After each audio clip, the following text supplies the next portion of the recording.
It seems like everyone is all about being frugal these days, and when you consider inflation, cost of living, high interest rates, stagnating wages, and the price of a decent cooler for your White Claws, of course people are looking for ways to save money. But being frugal doesn't mean you're a cheapskate like Uncle Frank, it just means you're very intentional with every dollar. And I've been on that frugal train a long time, and I've got lots of tips for helping you be extra frugalicious. He did not just...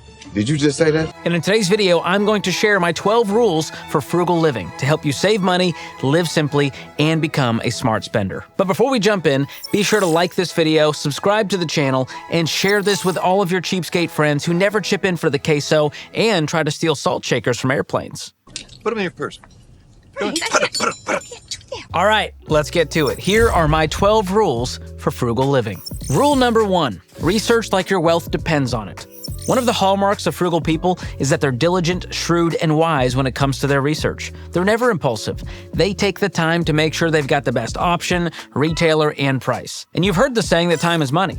And in this case, spending time doing some research can save you big money. For example, I've got a whole spreadsheet of mattress research I put together when I was trying to upgrade my bed on a budget. And it helped me make a delightfully soft yet firm choice. And even if you don't have the time or desire to put together a 32-page Excel file on mattresses, at least do a quick search for promo codes, coupons, and deals online. And maybe you find a generic brand on Amazon with great reviews.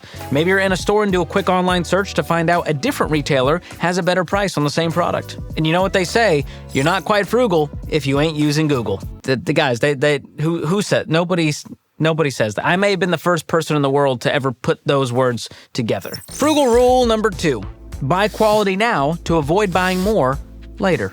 Here's the spirit behind this one. When it makes sense, BIFL, buy it for life. Don't be afraid to pay more for quality when it counts.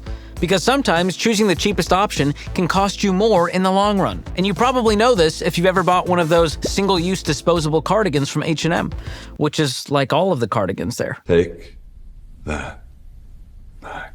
Sometimes it's smart to spend a little more for something that will last a lot longer, especially if you can get it at a discount. And this applies to things like clothes, appliances, mattresses, tools, and luggage. And there's a really great subreddit called Buy It for Life where people share durable quality products that are made to last. So check that out. Great resource. And once you're in a solid financial position, like you're out of debt with an emergency fund, you've got my permission to buy the expensive boots that will last you 2 decades, to buy the fancy mattress that will save you from back problems down the road. My back.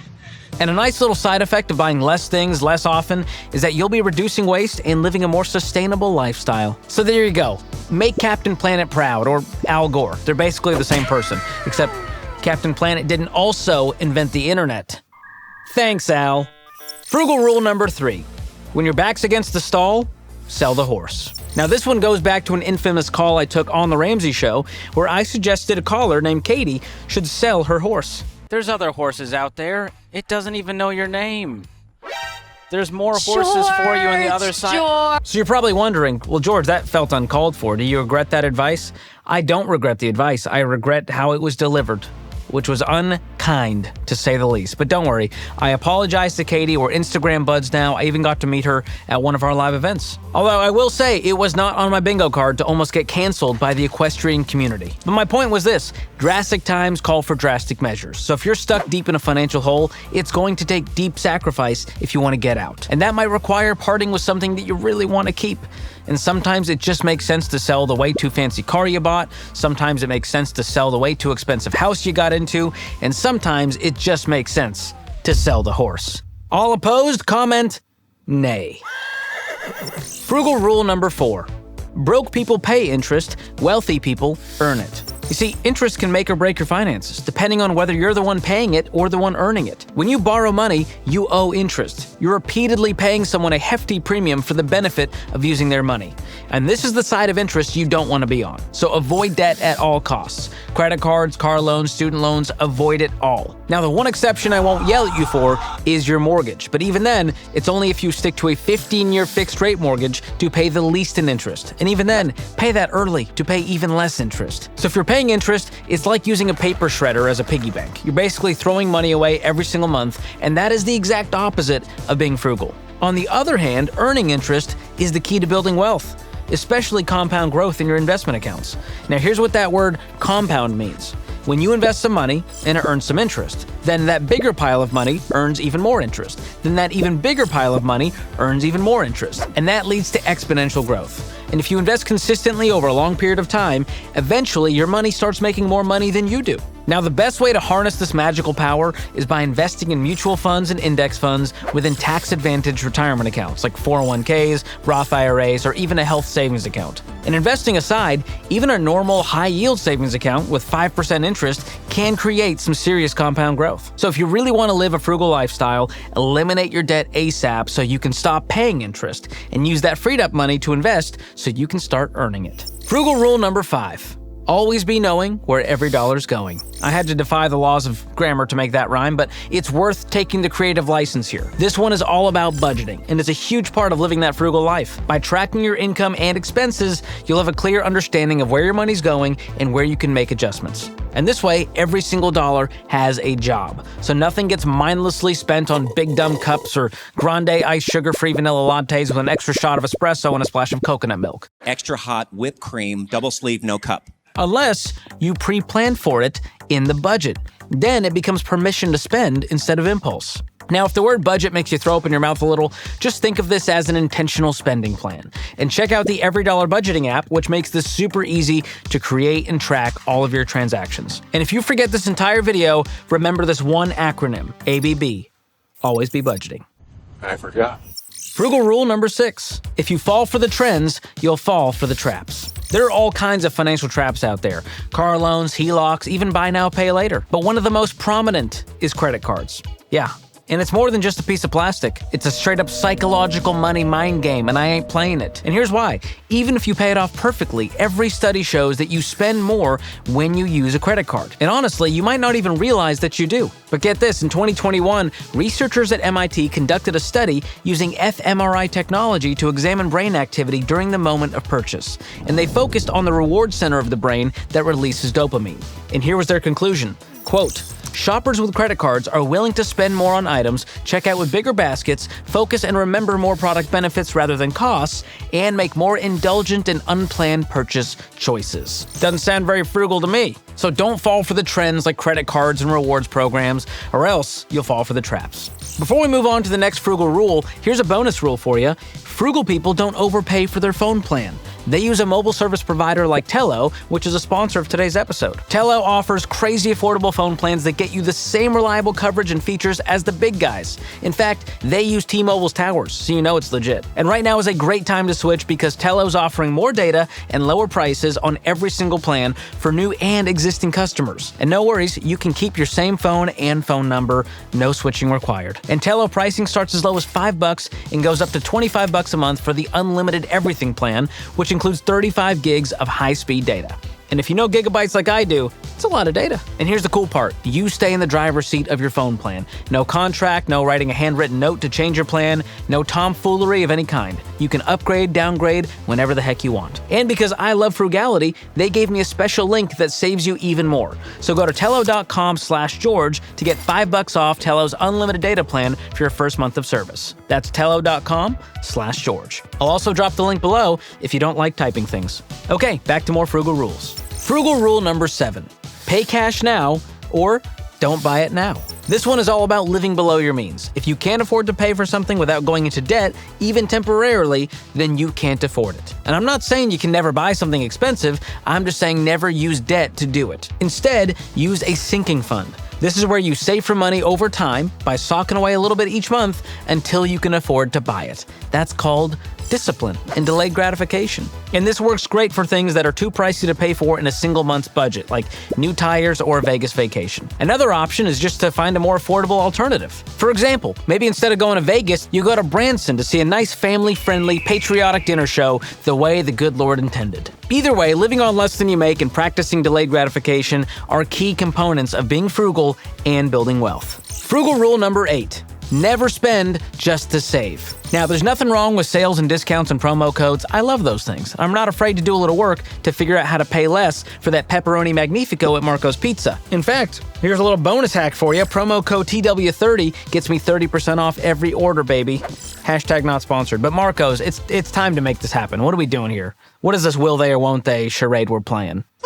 What's this? What's happening? What's going on? So here's the key. Only take advantage of offers if you're saving on something you already planned to buy with money you already budgeted. Discounts and big blowout sales with sign flipping and wacky waving inflatable arm flailing tube men are usually just marketing tactics to get you to spend more money. And guess what? The reason they do that stuff is because it works. It gets your attention. So always think about how much you're spending, not just how much you're saving. And here's a money hack for the ages.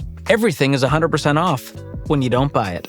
Frugal rule number 9. Save for the future, but don't lose your mind. Sometimes people get so intense with saving money and paying off debt, they look up years later and realize they're miserable. Being frugal doesn't mean you never have fun.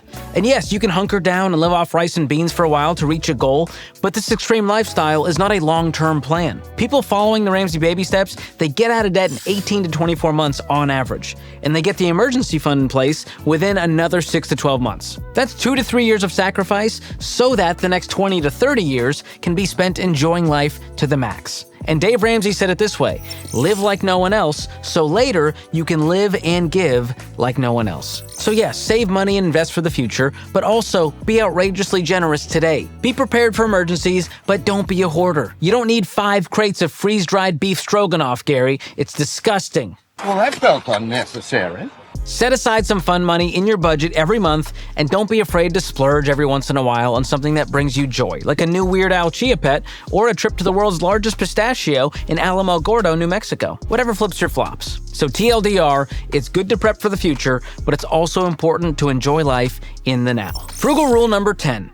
You can't save your way to wealth. It ain't gonna work. Saving money is an important part of building wealth, but it's not enough on its own. Now, the key delineation here is the difference between frugally saving money on purchases versus investing consistently into tax-advantaged accounts like a 401k or IRA. And over time, the goal is to increase your income, which also means increasing the amount you're investing every month. These two levers are gonna do a lot more for you than saving a few bucks here and there using coupons for your key lime pie flavored yogurt. I mean, think about it. There's a limit to how much you can save, but there's not really a cap on how much money you can make and invest. And we've already covered the incredible effect of compound interest on your investments over time. So yes, it's good to save, but frugality alone won't lead to wealth. So don't focus all of your energy on cutting back and clipping coupons for rump roasts. No more clipping coupons. Even parking money in a savings account won't be enough to keep up with inflation or retire on. So if you want to build wealth, increase your income and start investing. How much? Invest 15% of your gross household income every single month. And invest even more once you pay off your mortgage early. And regardless of what the economy is up to, just keep investing. Frugal rule number 11. More stuff won't make you more complete. That is a great quote from my friends the Minimalists that I'm stealing for this frugal episode. Don't get caught in the trap of keeping up with the Joneses. Before you make a purchase, my friend Rachel Cruz says to ask yourself this question: if no one ever sees this, would I still buy it? If the answer is no, abandon cart immediately. And this one really comes down to motive and lifestyle and comparisons. It's fine to have things and enjoy them, just don't look to things to make you happy. And there's a reason minimalism is so popular right now. When you learn to live with less, with more contentment, and focus on the things that truly matter, you can live a more intentional life and reduce your expenses. And that's what being frugal is all about. Frugal rule number 12. Solve for freedom. I borrowed this one from my friend Dr. John Deloney. In 2024, solve for freedom. Clean up your life. Get rid of clutter, old clothes, and junk. Honor your mind and body. Exercise for the right reasons. Prioritize sleep. Eat well. Go to therapy. Surround yourself with good people. Respectfully, let the others fall away. Do not owe anyone anything. Pay off your debts. Never borrow money. And finally, no more complaining. Practice gratitude. This year, you become free. I love this, and I think if you do these things, you'll naturally live a more frugal life. Because at the end of the day, being frugal isn't just about money. It's also about having freedom with your time, your emotional energy, your brain calories, and the options you have in life. So when you're faced with a decision, financial or otherwise, choose the one that leads to freedom. And for me and my house, that's a debt-free life, now and always. All right, those are my 12 rules for frugal living. But wait, there's more. Here's a bonus rule for you. Be generous. It is truly the most fun you'll ever have with money. Because what's the point of frugality if you're not going to use your money for good? One of the best reasons to create financial margin through frugality is to have more to bless other people and causes with. Now, the truth is, if you hoard everything you save and don't give any of it away, you'll be miserable. Remember, being frugal is not the same as being a cheapskate. It's being intentional with your money. So make intentional giving a part of your frugal lifestyle. And speaking of a frugal lifestyle, there are 17 things frugal people apparently refuse to buy. Check out this video to see how you stack up against the frugalist of the frugs. Thanks for watching. We'll see you next time. That was good, guys. That's a wrap. P.S. I want to run this idea by you. I want to write a children's book called The Frugal Googler. What do you think? About a guy who searches for deals online and then finds out he's actually a wizard. Just me? Whatever. You're not the target demo. It's for children.